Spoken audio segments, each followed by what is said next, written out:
जय Shri Radhe ji. Welcome to रंगेस्ट। हमारे अलग अलग पर्वत क्षेत्रों पर कई दफ़े आप अलग अलग स्वतंत्र लकीर देखते होंगे, यानी कि बिल्कुल अकेला, बिल्कुल एकल स्थिति में, यानी कि उसका जुड़ाव किसी भी अन्य महत्वपूर्ण रेखा के साथ नहीं होगा। जब भी ऐसी स्थिति बनती है, इसके अलग अलग प्रभाव हमारे जीवन पर देखने को मिलते हैं पर्वत क्षेत्रों के फलों के अनुसार। इसमें कुछ रेखाएं ऐसी होती हैं जो कि आपके लिए अत्यंत शुभ फलकारी होती है, कुछ ऐसी होती है जिसके दुष्परिणाम हमारे जीवन में देखने को मिलते हैं, कुछ ऐसी होती है जो कि बिल्कुल निष्क्रिय होती है, जिसका कोई भी प्रभाव हमारे जीवन में नहीं आता, कुछ ऐसी होती है जिसका कुछ समय तक प्रभाव रहता है। आखिर उसे आप कैसे जानें? जैसे सामान्य तौर पर आप देखेंगे तो एकल और स्वतंत्र रेखाओं की स्थिति आपके हथेली में हर पर्वत क्षेत्र पर कुछ इस तरह दिखेंगे। जैसे कि बुध के क्षेत्र में देखेंगे तो कुछ रेखाएं बिल्कुल सीधी खड़ी ऊपर से नीचे, नीचे से ऊपर की तरफ जाती दिखाई देगी अर्धव और ऊर्ध्व स्थिति में, यानी कि अप एंड डाउन की स्थिति में।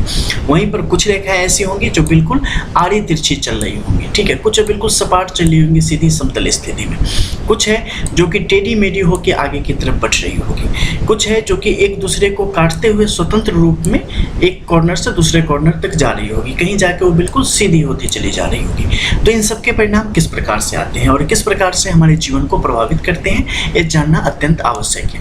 क्योंकि पर्वत क्षेत्र आपका बहुत बेहतर स्थिति में हो सकता है, लेकिन अगर वहाँ पे ये जो लकीरें हैं, ये लकीरें अगर वहाँ पर सकारात्मक स्थिति में उपलब्ध नहीं है, उपस्थित नहीं है, तो क्या होगा कि उसका जो प्रभाव है, आपके पर्वत क्षेत्र का जो प्रभाव है, वो कहीं ना कहीं शिथिल हो जाएगा, कहीं ना कहीं धीमा हो जाएगा, कहीं ना कहीं उस तरीके से ये चीज़ों को आप तक लेके नहीं आ पाएगा, संघर्ष को बढ़ा देगा।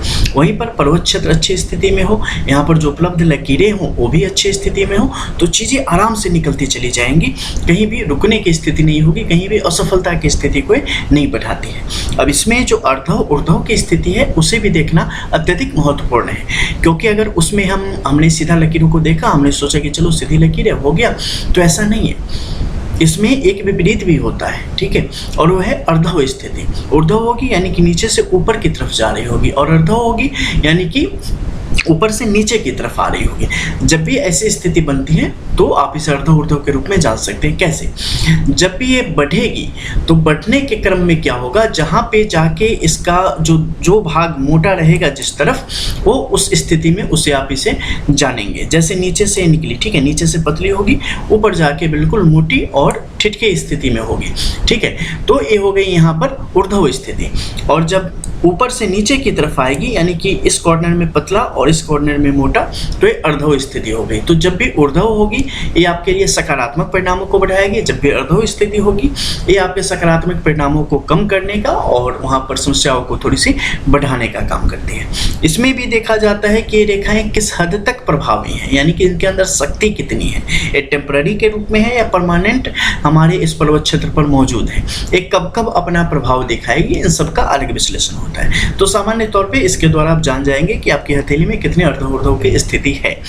अब मान लो कि यहाँ पर कोई बिल्कुल सपाट रेखाएं आगे की तरफ बढ़ रही, एकल है, स्वतंत्र है, किसी के साथ कोई गठबंधन इनका नहीं है, तो ये रेखाएं सामान्य तौर पे जब भी किसी पर्वत क्षेत्र पर आएगी उस पर्वत क्षेत्र के शुभ परिणामों को खत्म करेगी और आपके लिए नकारात्मकता को बढ़ाने का काम करेगी। जैसे मान लो बुध के इस पर्वत क्षेत्र पर आ गई, तो इससे क्या होगा, बुद्धि विवेक का ह्रास होगा, तर्क शक्ति का ह्रास होगा, बौद्धिकता में कमी आने की स्थिति यहाँ पर बढ़ती चली जाएगी, बौद्धिक क्षमता कम होती चली जाएगी, निर्णय लेने में व्यक्ति कहीं ना कहीं भ्रम की स्थिति में चलता चला जाएगा और कहीं भी कोई सीधा फैसला कर पाने की स्थिति में नहीं होगा। इसके अलावा उसके अपने जीवन पर अगर कोई समस्याएं पैदा कर रहा है तो अपने हक के लिए भी लड़ने में लोग पीछे रह जाते हैं। इसके अलावा सूर्य के क्षेत्र में जब भी ऐसी स्थिति होगी तो एक ग्रहण योग को बढ़ाएगा, क्योंकि सूर्य और शनि ये आपस में एक दूसरे को मिला देते हैं ये रेखाएं।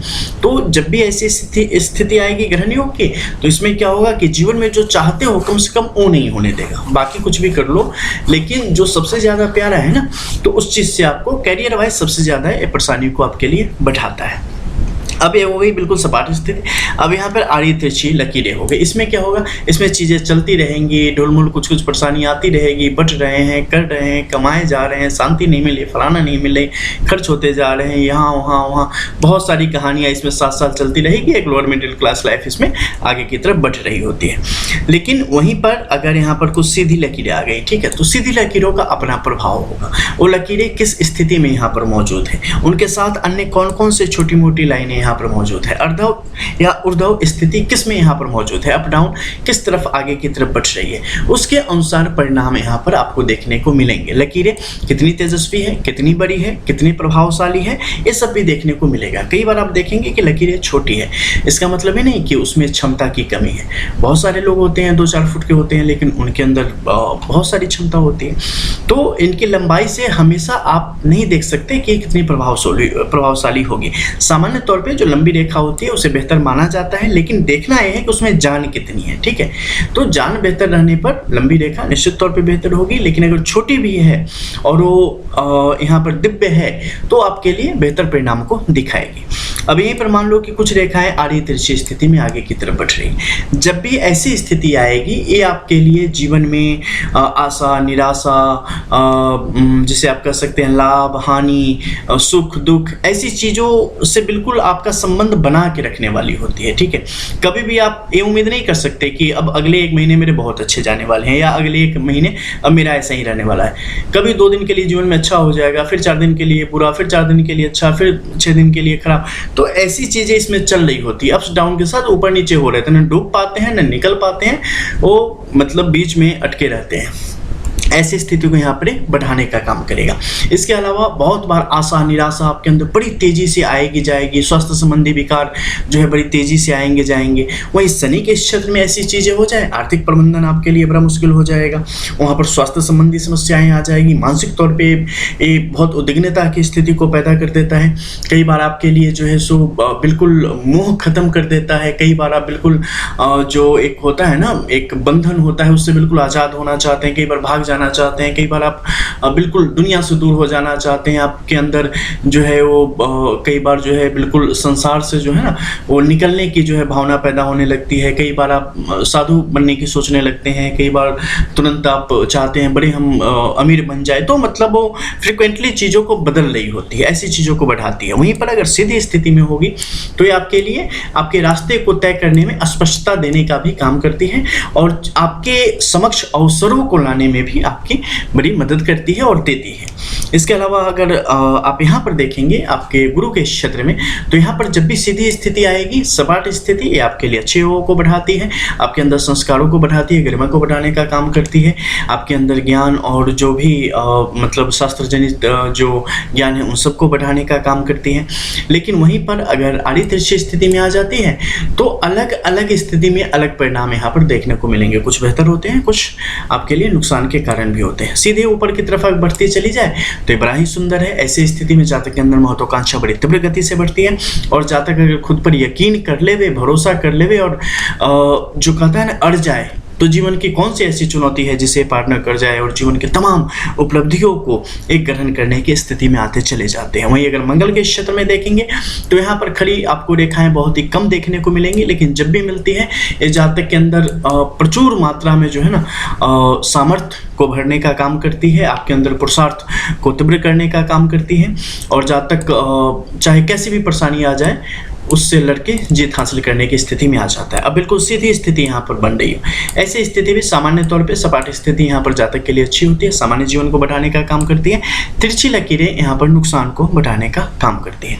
उसमें देखना है कि मंगल की रेखा है, स्वतंत्र रेखाओं में मुख्य रेखा है, या वो कुछ टाइम के लिए आए हैं, किस प्रकार से उसका यहाँ पर दर्शन आपको दिख रहा है, ये सब देखना जरूरी है। उसके बाद आप इसके पूर्ण फल के बारे में यहाँ पर जान पाते हैं। उसी के अनुसार राहु के क्षेत्र में सीधी खड़ी रेखा अच्छे परिणाम देती है, टेढ़ी रेखा नुकसान को बढ़ाती है। तो अलग अलग जगह पर इसके अनुसार आप सामान्य तौर पे चीज़ों को जान सकते हैं। पूर्ण प्रभाव किस प्रकार से कब पड़ने वाला है, ये एक विश्लेषक ही आपको, विवेचनाधिकारी ही बेहतर तरीके से यहाँ पर बताने का काम कर सकता है। मिलते हैं फिर, तब तक के लिए जय जय श्री राधे।